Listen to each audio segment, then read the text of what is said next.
Head to Philadelphia, another year, another offensive coordinator for Jalen Hurts. Bounce back season for Jalen Hurts and the Eagles? Do you have a coin I can flip? Because it's 50-50. Really? Yeah, man. My lean is no because they lost A.J. Brown, but it's another new coordinator and another new system. And sometimes if you get that offense to be productive and achieve to the level of their talent or overachieve with Jalen Hurts, you're like Shane Steichen and Kellen Moore, and you get head coaching jobs out of it. Or you underachieve, but because they've all been paid so much money and Howie Roseman's great and Nick Sirianni keeps winning games in the aggregate, but he's not the play caller, the play caller gets fired. So, I don't know if Sean Mannion is going to be good and if this is going to be one of the play callers that is good or bad. We're seeing growth. Okay, so it's a lovely quote for August. I don't actually know. I tend to think that Jalen Hurts is an exceptional leader, a great gamer, a great runner, and a mediocre thrower of the football who has been elevated by great offensive line play and skill position talent around him. He's no Justin Herbert. He's definitely not Justin Herbert as a quarterback talent. He is not. I think I'm okay with that. I don't know if you were trying to make that like a diss track. I was like, no, okay, I think right. I try to just be fair. I think that's what Jalen Hurts is, and he has no guaranteed money, beyond this year. So I think it is a prove-it year for Jalen Hurts, and I think it is a literal coin flip on whether or not they will be investing in him much into the future. Oh my goodness! We got you. Is that not? Is that turn at the end there? No, is that not? Is that not all just objectively? No, I mean, it's all on the record, really. They had that ESPN story that came out right after the season that was pretty clearly sourced by people around the team about he won the breakup with A.J. Brown. He doesn't have the guaranteed money. That's all out there. He's given his resume, he is an oddly polarizing player, seemingly within and outside the team. I do think that part's true. Those ESPN articles were very pointed and multiple sources of people within the organization that put more blame on the dysfunction between he and AJ on Jalen than I think the outside media did. When the outside media was, hammering AJ Brown, it seemed like within the building there were some people like, AJ's saying what a lot of people were thinking, even if he was saying it in a not the most productive way via Twitch streams and things like that. I understand Danny's point about the coin flip because I have said that I think this team it's the only team in the league that I think best record in the NFL and coach fired during the season, both things are on the board for him. I think 14 wins is absolutely on the board, and I think 7-10 and feeling like, all right, we've got to kind of reboot this a bit is on the board. I think you're a year premature on the Jalen Hurts hot seat piece of it. I think Sirianni comes into this year hot seat-ish. I think Hurts would have to have a bad season for then it to be a discussion around this time next year. I see almost no scenario where Jalen isn't their quarterback a year from now. Do you see a scenario where they draft a quarterback in the first round? Traded A.J. Brown, picked up the extra capital, doesn't have the big money. Howie Roseman's aggressive. They move on quick. I'm not saying he's necessarily off the team, but that's a huge piece of this story for this team this year. Their history says, that if there's a quarterback they love that falls to them, if we assume, I guess I'm not going to say that's 0%, but I'm one of the, and I don't know where KW is on this part, because I know he likes Jalen Hurts. I know he has cooled on Nick Sirianni. You know what? The guy has won as many games John Madden. Percentage-wise. Yeah. But I think I'm downshifting that a little bit. A little bit. The modern-day John Madden. Yeah. I don't even think you even liked the little press conference clip we just saw. Some of the marketing around, some personal style decisions that he makes, I'm not a huge fan of. But where I was saying I don't know where you stand on is I think losing A.J. Brown will be addition by subtraction. I think it will be good for Jalen Hurts. I think it will streamline even if he has, one less guy that can just go out and beat man coverage, I think it allows him to take even more further authority over the offense, which I think there will be enough benefit from that to deal with the talent drop-off. That's what I was going to ask you, because I know you obviously think AJ is going to be great. Like, do you think that the AJ Brown trade is going to end up being a win-win? Or do you think the Eagles, in the short term, until they get that draft pick, it's just a straight loss for them? I still think it's win-win. I think it's a little bit of next man up. I think it's a little bit of, hey, we do have a Heisman Trophy winning wide receiver 1. Maybe we can get more out of Devontae Smith. And to your 50-50 comment, it's like, maybe he'll bounce back, maybe he won't. All right, he also is 50-50 on going to the Super Bowl in the last 4 years, right? Do I have that right? Yeah. He goes, and then he takes a year off. Then he goes, and then he takes a year off. So theoretically, he should go 50-50. Guy's never missed the playoffs as a starter. So part of me, the devil on my shoulder, says, you know what? You want to get rid of Jalen Hurts in Philadelphia? Do it. Find out if the grass is greener on the other side, because I think you guys are in for a rude awakening where, we got rid of Carson Wentz, and look what? We got Jalen Hurts. Jalen Hurts is a special individual. I don't think you can move on from Jalen Hurts and just sub in a quarterback. You'll be on the you'll be looking for a championship quarterback. Like, hey, and then a few years from now, like, remember when we just gave up on the guy who brought us to 2 Super Bowls? I mean, the counterpoint to that would be Carson Wentz was going to win an MVP, got hurt. The backup came in, Nick Foles, and won the Super Bowl. And then they went to Jalen Hurts, and they have Howie Roseman, who is considered maybe the best drafter in the NFL and evaluator of talent. That, like, if he says it's time to move on from Jalen Hurts because I can find someone better. Would love it. Call it arrogance or whatever. A part of me would like to see it. Yeah. A part of me would like to see it. See Jalen Hurts somewhere else. I mean, a little bit. I just don't like constantly flirting with this. Like, I just find it disrespectful to a Super Bowl MVP. Listen, it is definitely true that he is the only Super Bowl winning quarterback that wasn't a backup. Like, Nick Foles is a separate cat. Like, that guy was a backup who got put in one Super Bowl, who does not get the Super Bowl champion runway. Yeah. Like Joe, I mean, I hate to say that, keep banging on Joe Burrow, but Joe Burrow went to a Super Bowl and lost, and he's still on that runway. Correct. I think Drake May will get a little bit of a runway in the few, he did go to a Super Bowl. This guy went to the Super Bowl, played great, lost, took a year off, immediately went back, won, played great. And now it's like, I don't know. One of the reasons we could talk, maybe, I don't know, I never know if we're talking about the Eagles way too much or not even close to enough, is because I do think it is you can make such a great case. The pro Jalen Hurts case is basically bulletproof.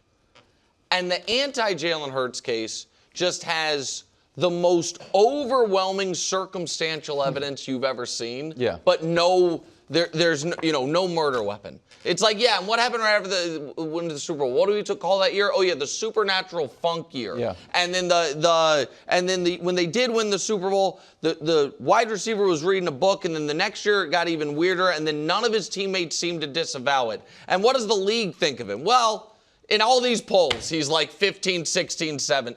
But again, none of it is in the data. You know what I mean? But there is he walks off the field with his head held high from winning another game. And but even then, in the midst of all of it, within the data, it's like, but 3 of the games last year, we came in Monday and was like, was that the worst offense we've ever seen for a half of football? Look, that part's not great. Yeah, I know, but that's the part to me that is like, if you watch it game in and game out. It's weird. And it is not that impressive for him individually. The team, the results, and all of it. But that is why football's it's a team, great offensive line, great running back, great tight end, great receivers. Like, he's got a lot around him, great defense. And by the way, I think this is, and then we got to move on. I'm not saying this is like the end of their window, because Howie Roseman is great. But they have put more than any team in history on the cap credit card via the void years. And Lane Johnson just said, basically, this is my swan song. Yep. He's one of the greatest players ever for that franchise and a future Hall of Famer. And, Saquon's, window, we'll see how long it extends. There's a lot of reasons that you feel like this 2026 team is probably the best team they're going to have over the next couple years, or next 2 or 3 years. So there is sneaky pressure there as well. Head to LA where Mike McDaniel kicks off his first year calling the Chargers offense. What is success for Justin Herbert this year? He has to win playoff games. Plural. Plural. Okay. Yeah. Listen, I think he is an MVP talent. Call that my eye test or a preconceived bias, whatever you want to hang on me. I think he is. But you mentioned those polls that the GMs and the coaches and the scouts do. They more align with me than with you. They all have him top 7, top 8, despite not at all having the resume. I mean, 0-3, winless in the playoffs, and has been bad in those games. They seem to look at it as most yards to start a career through 6 years. It's Justin Herbert. Most touchdowns as a rookie. It's Justin Herbert. A 5,000-yard season. Justin Herbert. Like, they look at it as a guy who was awesome 4 years ago. No one denying. And his year 2 was unbelievable. And circumstances around him that are not in his control, like 2 of your 4 highest paid players who are both tackles getting hurt in the same year, and multiple coaching changes and multiple systems, and all of that has been on him.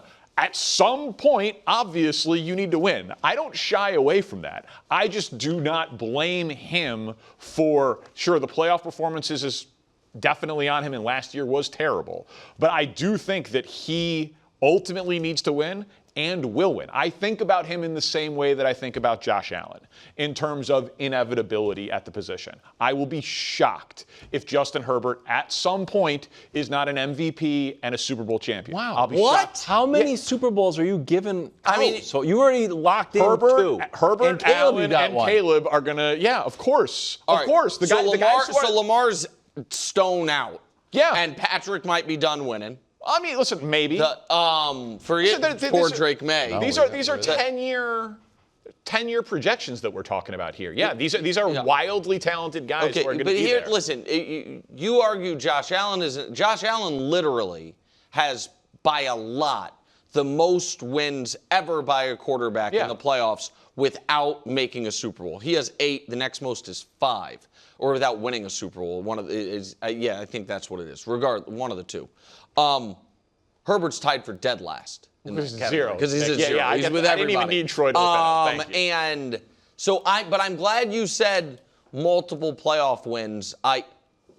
The way he is discussed, I would think the answer is they have to make the Super Bowl. Right? He's got the 4th best MVP odds. His offensive line is back. Everybody loves Harbaugh. Mike McDaniel's there. The Chiefs aren't even any good anymore. No one believes in Bo Nix. There's all of these things are in line for them because if he doesn't make the Super Bowl, someone in the AFC is going to. Drake May's made it. Obviously, Joe Burrow's made it. Patrick's made 5 of them. I don't, if we're taking those guys, Josh Allen is already ahead of him in line. Maybe he, cements it. So you're putting it AFC Championship game appearance? Yeah. Anything shy of it? Okay, I think that is.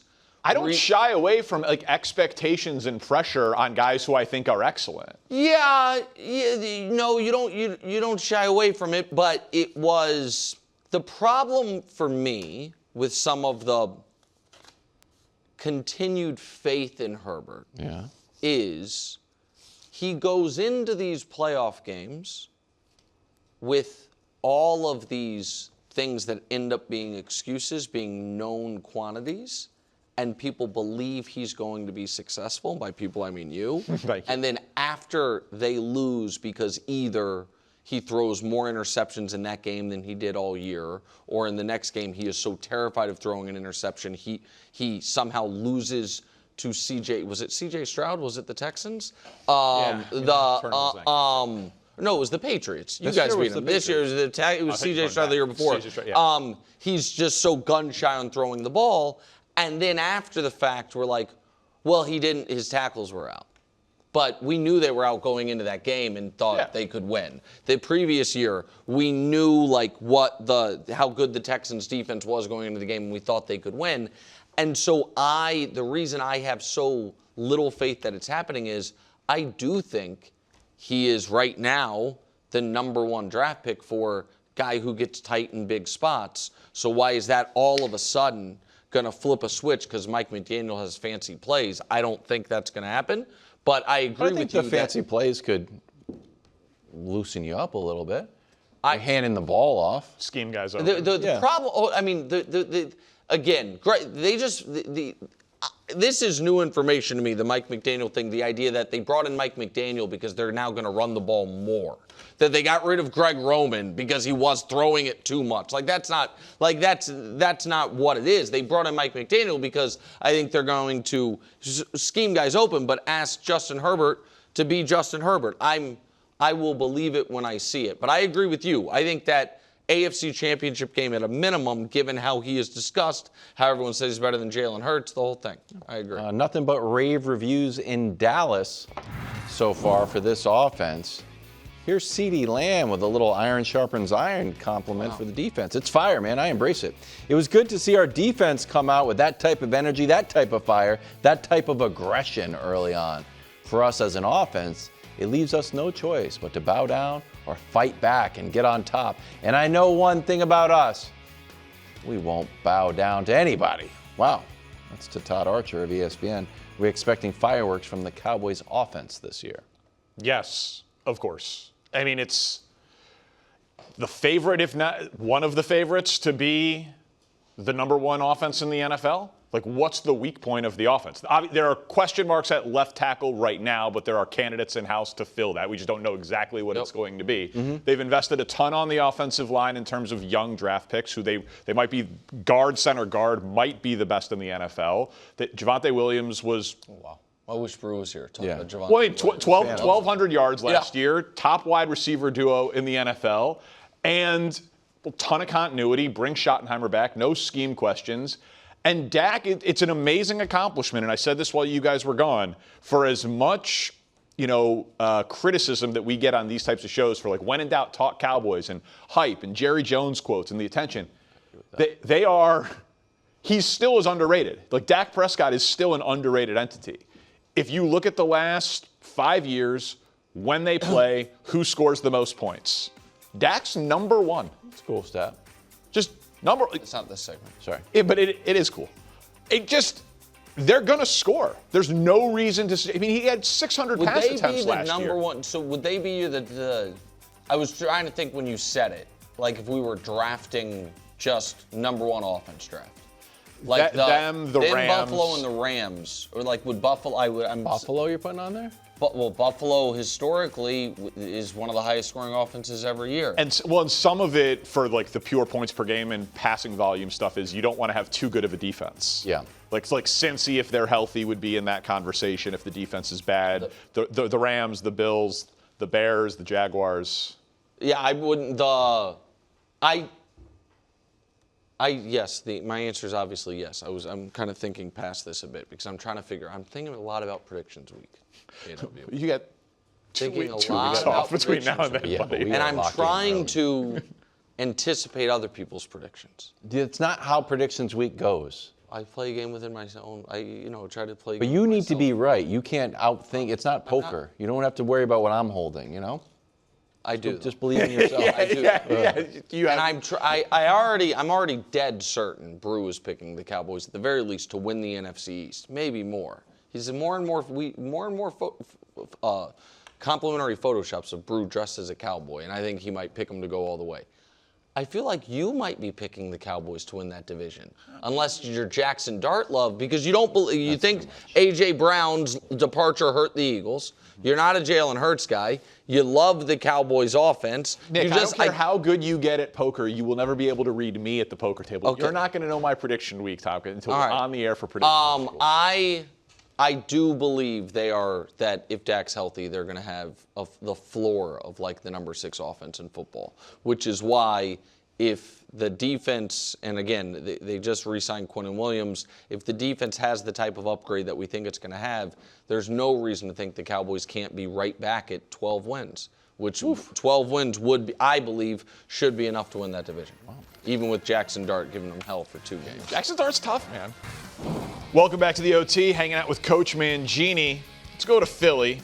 where Kay Adams sat down with Saquon Barkley. You might remember, cover of Madden last year. Saquon, of course, then Caleb this year. He was asked about the Madden Brotherhood. And you know what? He's just joining the chorus, Coach, of guys who are pretty complimentary of Caleb Williams. Simple question. How high is Caleb's ceiling? Well, I know how high you think Caleb's ceiling is. That's right. And when he was coming out and he was on Mahomes Mountain before he was even a member of the NFL, I thought it was a little bit of a reach at that point. But when you watch his college tape, you see the wow plays, and there were plenty of them, and they were over the course of his career.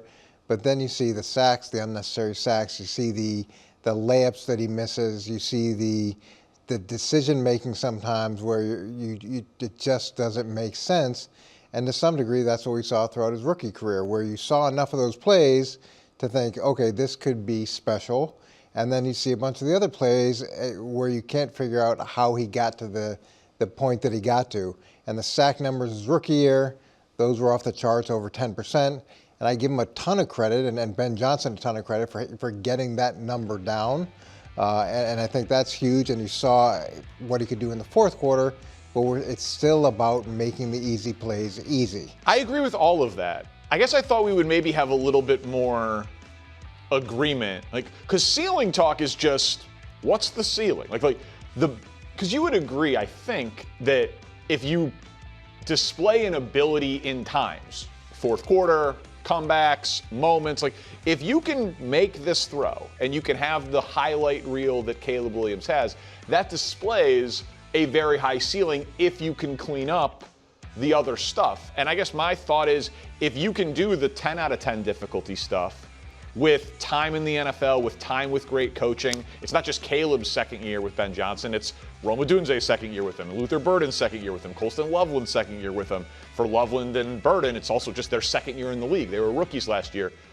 Why wouldn't the ceiling be commensurate with best player in football, MVP, and all of that stuff? Because I feel like his physical, natural talent is clearly in that 99th percentile, and I agree with you. He has to clean up the easy stuff, but there's no reason that I would believe that he can't. Yeah, but greatness does come with consistency, and even looking at, I went back and looked at how long it took him to throw the ball last year, and with cleaning up the sacks. And if you take a look at it, he held the ball longer than anybody in terms of time to throw. So it was him, followed by Purdy, McCarthy, Lamar, and Ward, and you know, Lamar's number is fairly significantly less than Caleb's number, but that group, McCarthy didn't have a great season, Ward didn't have a great season, and typically that goes to processing, and you expect the processing to be quicker. And now if you take a look at some of the all-time greats in terms of how quickly they got rid of the ball, there's Caleb at 320, Mahomes, significantly lower, Brady significantly lower, Breeze significantly lower, and that's kind of the ceiling that you're hoping to get to, right? You're hoping to get to the greatness. Okay. So it is very interesting data.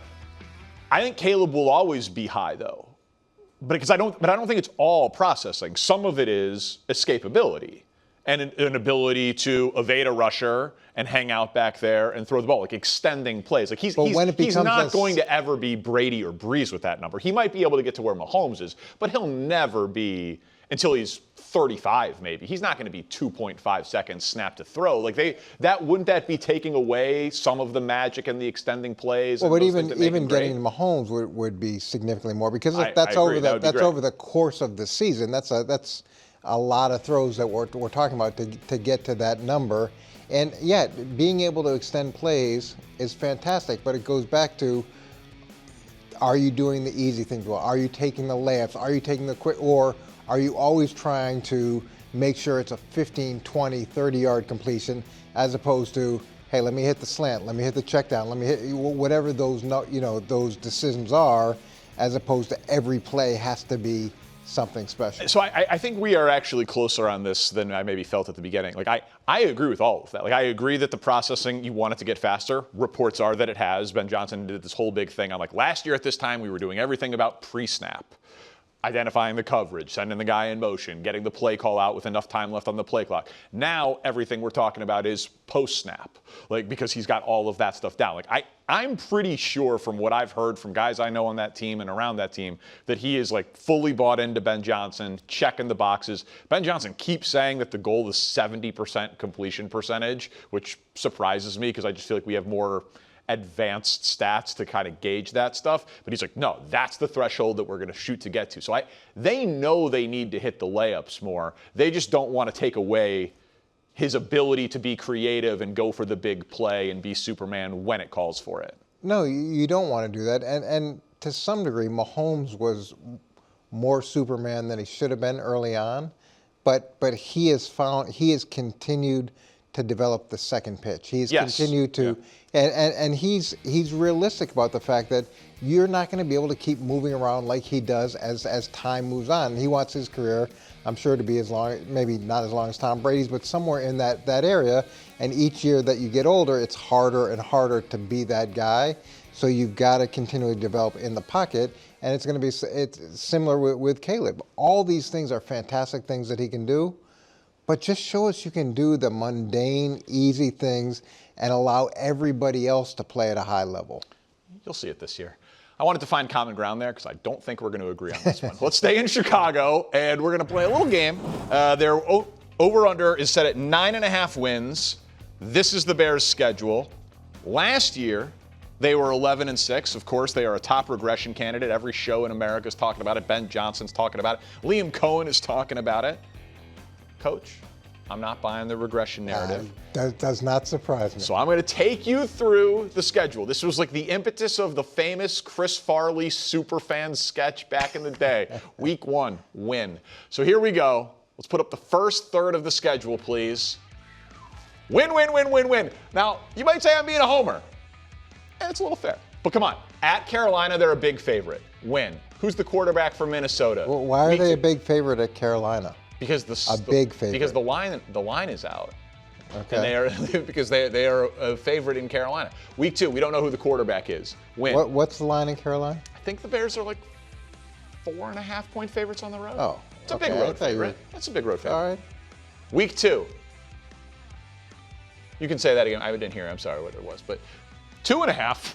I'm hammering the Bears. Week 2, Vikings. We don't even know. That big line is 2.5. It's a little less than I thought it was, Coach. Gigantic. They beat Philly last year, already saw it. Jets, maybe the worst team in football. Sorry to our boss. Week 5, no Micah Parsons for that game. Massive advantage there. And then in Atlanta, again, we don't know the quarterback. So you can pick and choose. You can nitpick. Where's the loss there, Coach, in the first third of the schedule? Find one. Well, Philadelphia. In Chicago? In Chicago, in Philadelphia. Do you think that Philadelphia is not going to have addressed the shortcomings that they have? That's one of the things they do organizationally as good as anybody. Is Saquon going to have as down a year as he had the year before? I think the defense will be extremely good like it has been historically. So there's an opportunity.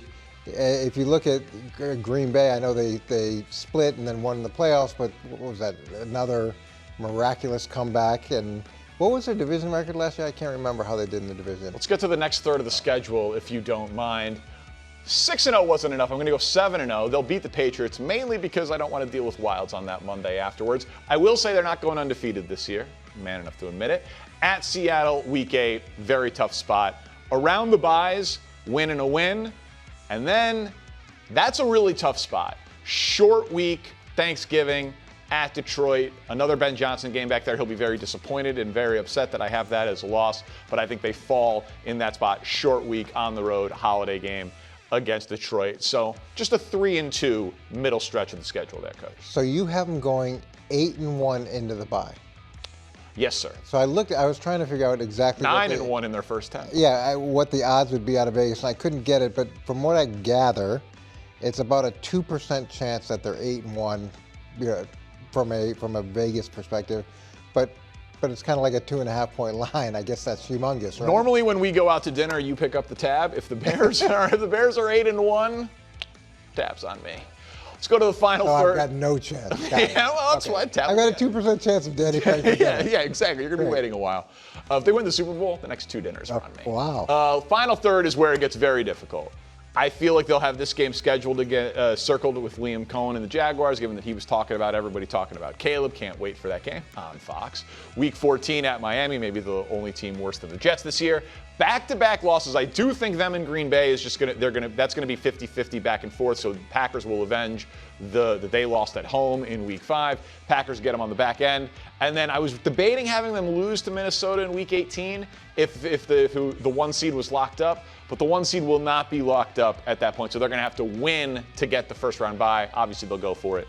13-4 season for the Bears. The losses to the Packers, Bills, Seahawks, and the Lions. That's reasonable. So you feel good about the fact that they start the season 11-2, and then they go 2-2 in the final 4 games going into the playoffs. I'm a realist. That's the mark of a team that's getting better as the season's going on. They lose as many games at the end of the year as they lost through the first 13 games. Listen, I didn't make the schedule. I'm picking it based on the quality of the opponents, where the games are being played. They start with 3 of their first 4 at home. They end with a tougher road slate. At Buffalo in Week 15 is going to be very tough. But you're saying their opponents are tougher, but they haven't gotten better over the course of an 11-2 start? Sure they will be. But Okay, I mean, but they're going to lose 50% of their games, their last 4 games. You can take a 13-4 season and focus on the negative of the last 4. You I'm taking a 13-4 want to go into the season. playoffs hot, I would think. They're going in on 2 straight wins. I don't Okay. even know why we're playing the games. I just told you what the outcome is going to be. 2% chance of going 8-1 and to the bye. 2%. So you're telling me there's a You're chance. telling me there's a chance.